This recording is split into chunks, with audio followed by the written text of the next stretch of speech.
Hola, ¿cómo estás? Yo soy Anita Lectora y este es tu canal. Hoy os traigo 4 libros de ficción histórica que he leído en estos 2 últimos meses. Arrancamos.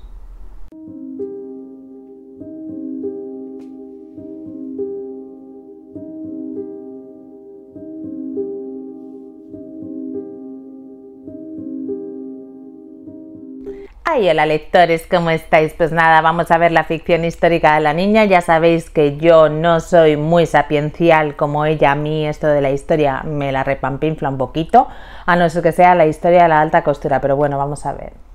Estos 4 libros yo digo que son de ficción histórica porque en realidad no son en sí novela histórica, salvo uno de ellos, o 2 podemos decir, sino que están inspirados en un contexto histórico en el pasado, que están inspirados en esa época, etcétera, etcétera. Son 4 novelas bastante diferentes, con temáticas diferentes, y voy a hacer lo mismo que os hice en el vídeo de la semana pasada, que os fui poniendo un ranking de menos a más. Y voy a arrancar con la primera de ellas. La primera de ellas es La leyenda del volcán de Bárbara Hill. La leyenda del volcán nos lleva a Costa Rica, nos lleva a la historia de Aitana, que bueno, se va a Costa Rica a casarse con un terrateniente alemán muchísimo mayor que ella, que ya tiene hijos mayores, etcétera, etcétera, y ella se embarca en un barco, pues bueno, porque su padre está teniendo problemas económicos y ese matrimonio les beneficia a todos económicamente. Se va para allá, ella se va para allá, pues bueno, empieza a su peregrinación y llega a Costa Rica y lo que vamos a ver es qué ocurre. Es una historia que está dividida en 3 partes, y para mí han sido 3 libros muy diferentes. O sea, tenemos la trama, que es en Costa Rica, Aitana, etcétera, pero en realidad yo he leído 3 historias diferentes y eso a mí ha hecho pues, que el libro no me cuadre del todo. La primera parte es el viaje. Vemos el viaje y a la par vamos leyendo unos diarios de nuestra protagonista que nos va contando la vida antes del viaje. Y entonces vamos descubriendo un poquito al personaje, lo que le está pasando allí, cómo ha llegado allí, etcétera, etcétera. Y esa parte para mí es la que menos me ha gustado del libro, la primera parte, porque tenía un vocabulario un poquito abigarrado, me parecía que las expresiones eran un tanto pedantes en ciertas ocasiones, y luego de repente mezclaba con unas frases como muy actuales que me sacaban totalmente del contexto. Entonces, bueno, la primera parte me dejó un poquito descolocada, no sabía muy bien si el libro me estaba gustando o no. Me lo he leído con María de Merfrus Libros, coincidimos las dos en que la primera parte no nos gustó demasiado y empezamos a leer la segunda parte. La segunda parte para mí es una aventura de piratas del Caribe, o sea, así, búsqueda de un tesoro por medio de la selva, un chico y una chica buscando este tesoro, y súper divertido, intrigante. Esa parte me ha gustado mucho. Y tenemos una tercera parte que es los Bridgerton en Costa Rica. En esa tercera parte tenemos los amores, los salseos, el me gusta, el te gusto, amor imposible, qué está pasando, cómo ha ocurrido esto.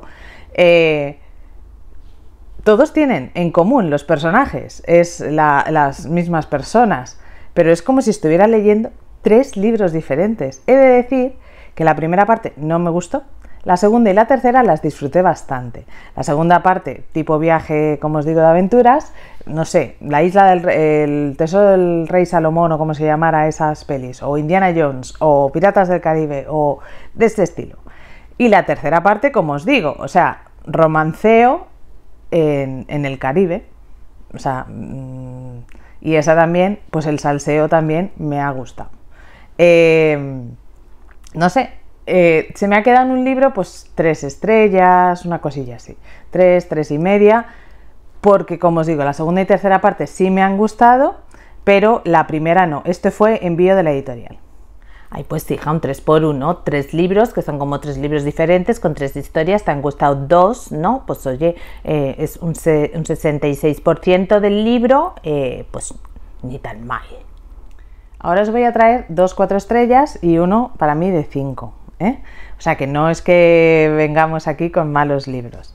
El primero que os traigo es Volver a casa. Volver a casa nos narra la historia de una saga familiar. Es muy importante en este libro el árbol genealógico que nos aparece en la primera parte, porque básicamente vamos a ver la historia de una mujer que tiene dos hijas, y estas dos hijas tienen destinos muy diferentes. Una de ellas es criada en una tribu y lo que vamos a ir viendo es su vida, sus amores, sus descendencias, sus historias, todo esto en un África en el siglo XIX, inicios del XIX, con las guerras coloniales, en lo que sería hoy en día, creo que correspondía con el país de Ghana. Y bueno, pues las tribus, cómo luchaban entre ellas, cómo era la vida en ese momento, la llegada del hombre blanco y todo el comercio esclavista que se genera, el comercio triangular que se conoce con los británicos, con Estados Unidos, lo que sería luego Estados Unidos. Luego vamos a ir viendo, eso es una de las líneas genealógicas, podemos decir. La otra línea es, pues uno de las hijas, pues acaban sus descendientes siendo esclavos en Estados Unidos y luego viviendo pues la guerra de independencia americana, viviendo la liberación o sea, la abolición de la esclavitud, pero como seguían dándose prácticas de discriminación, Harlem, el inicio de las drogas en Harlem y todo eso. Entonces vamos a ver estos dos mundos paralelos, ¿no? Y en África, pues por ejemplo, vamos a ver la independencia colonial, las guerras, etcétera. O sea, vamos a ir viendo todo eso. Es una historia que me ha gustado, pero que creo que va, en mi caso, de más a menos. ¿Por qué creo que va de más a menos? Porque las historias iniciales me encantaron, estaba totalmente enganchada al libro, pero me ha pasado quizá un poco lo que me pasó con Pachinko. Las historias más actuales me interesaban menos. Y sí es cierto que en algún momento va alternando los capítulos, ¿no? Entre las dos líneas genealógicas, como os digo, 1, 1, 1, 1, 1, 1, va así. Y siempre tenía que hacer, al iniciar un capítulo, es una persona diferente, tenía que hacer un poco de, vale, estos son los que, o sea, tenía que recomponer de dónde venía esa historia, ¿no? Entonces, como os digo, me parece un libro muy bueno, un libro muy disfrutable, pero es cierto que no le he llegado a poner las 5 estrellas porque en la parte final del libro, como os digo, las historias me han interesado menos y luego había historias que me interesaban mucho y otras historias que no me interesaban demasiado.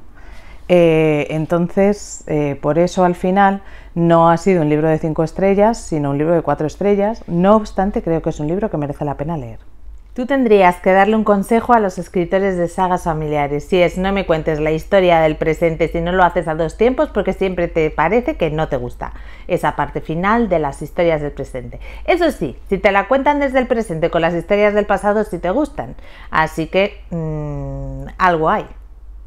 Siguiente libro que os traigo lo he leído en lectura conjunta y es un libro al que yo le tenía ganas desde hace bastante tiempo. De hecho, ha estado en mi lista de deseos durante bastante tiempo y aproveché que estaba esta lectura conjunta para comprarlo y leerlo.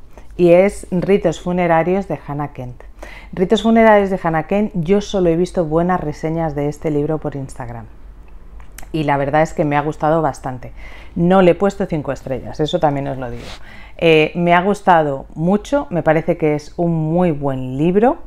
Creo que es un libro de personajes brutal, con una evolución tremenda. Os cuento un poco, que me estoy metiendo en harina sin contaros de qué va. Ritos funerarios está basado en la última mujer que fue ajusticiada en Islandia. Entonces, está basado en ese personaje y la autora lo que hace es imaginarse cómo serían sus últimos meses, sus últimos años antes de ser ajusticiada, y está narrado a dos voces. Este libro nos cuenta desde la perspectiva de un narrador omnisciente en el que nos está contando todo lo que está pasando, etcétera, y desde el punto de vista de la protagonista del libro, que es Agnes, que es la mujer que va a ser ajusticiada. Tienen un sistema en Islandia un poco peculiar y entonces antes de ajusticiarla la llevan a vivir a la casa de una familia que de repente le meten en su casa a una asesina y que, como podréis entender, pues no lo recibe de muy buena manera, pero no les queda más remedio que tener a esta mujer, la ponen a trabajar porque ha sido criada, granjera, etcétera, y la ponen a trabajar con ellos. Ella pide que vaya un cura que se llama Toti, pues que vaya un cura a ayudarla, ¿no? a ponerse, digamos, en paz antes de morir. Y lo que vamos a ver es esa relación. Vamos a ver eso y vamos a ver cómo Agnes va reviviendo o rememorando su vida y cómo ha llegado pues, a la situación en la que se encuentra.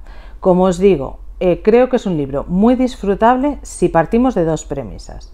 Primera, que no pasa realmente nada, o sea, quiero decir, no es una trama con giros, con no sé qué, o sea, es una historia pausada, es una historia que, como os digo, nos cuenta la vida de Agnes y sus últimos momentos con esa familia.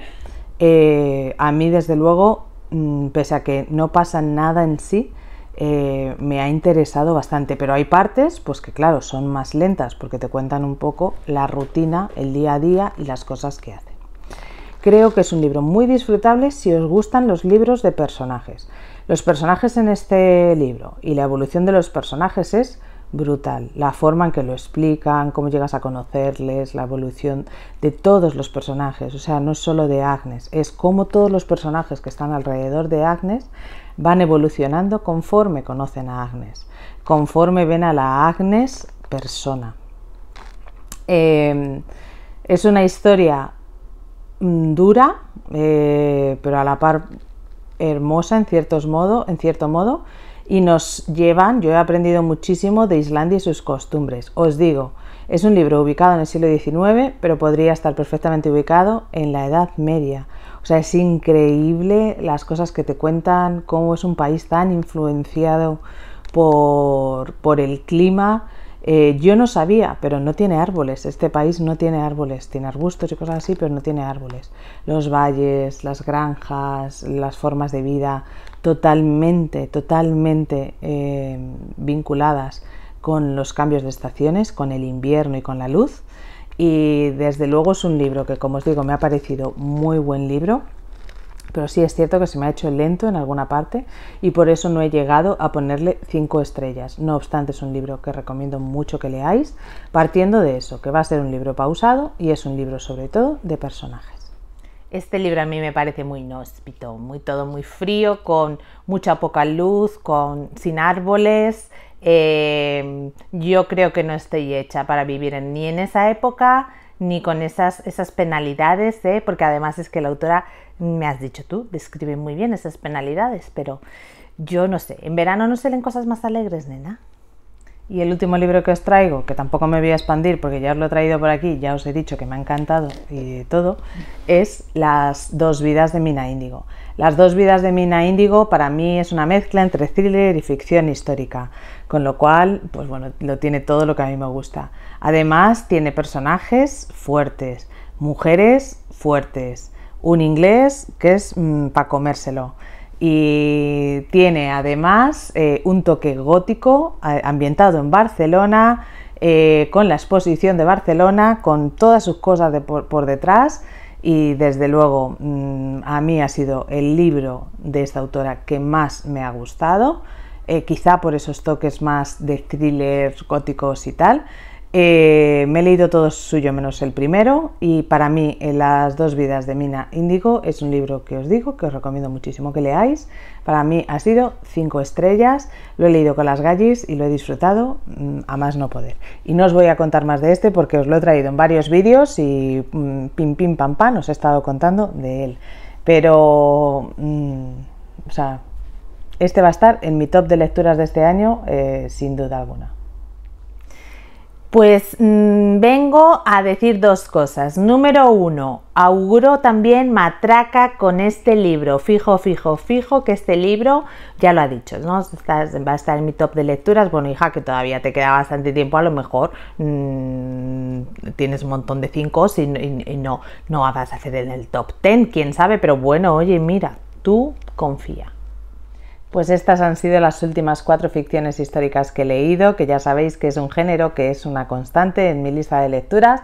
así que os iré agrupando y os iré trayendo. Además tengo otros libros que no sé muy bien cómo clasificar, de los que estoy haciendo pues una pilita para luego venir y deciros batiburrillo de libros, libros que he leído pero que no clasifico, pues no sé, por ejemplo romance que leo menos y que tendría que esperar bastante para tener 5 que traeros, o pues por ejemplo ficción contemporánea, que me he dado cuenta de que estoy leyendo ahora en verano algo menos de ficción contemporánea de lo que suelo hacer en el resto del año, pero bueno, tengo ahí ya un par de libros apartaditos, más los que se vayan incorporando ahora a lo largo de mis lecturas de agosto, y espero poder organizarme y que la semana que viene tengáis vídeo, pero si no, no pasa nada. Nos vemos en septiembre, que septiembre está a la vuelta de la esquina. Por mí nada más, os leo siempre y os mando un besito muy grande. Adiós. Pues vengo aquí a arrepentirme. Yo dije que fijo de la ficción histórica algo de Segunda Guerra Mundial salía y me he equivocado y no ha salido ficción de Segunda Guerra Mundial. Y bueno, oye, mira, esta niña nunca deja de sorprenderme, aunque no deja de sorprenderme que nunca os diga que le follow, que le like, que subscribe, y que oye, que tiene ahí sus otras redes y que si le queréis seguir pues maravillosamente bien, y si no pues hacerlo por mí. Así que por mí nada más. Chao, chao lectores, besitos, besitos. ¡Mua!